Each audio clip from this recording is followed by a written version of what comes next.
வடுகள் கொண்டு வெட்கம் துடைத்து உயிரே என்னை வழி நடத்து தலைவா. எதில் எதில் சுகம் என்று அறிவுறுத்து அதில் அதில் என்னை கொண்டு நிலை நிறுத்து தலைவே. கட்டில் மீது விளக்கின் கண்கள் மூடுதல் எதற்கு? இவ்வழக்கில் சாட்சி இல்லை என்று செய்வதற்கு.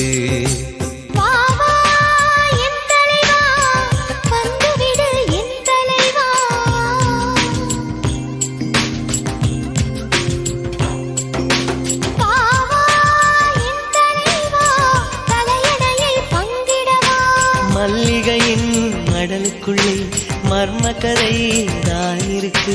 மர்மக்கதை படிப்பதற்கு இருட்டுக்குள்ளும் வழி இருக்கு.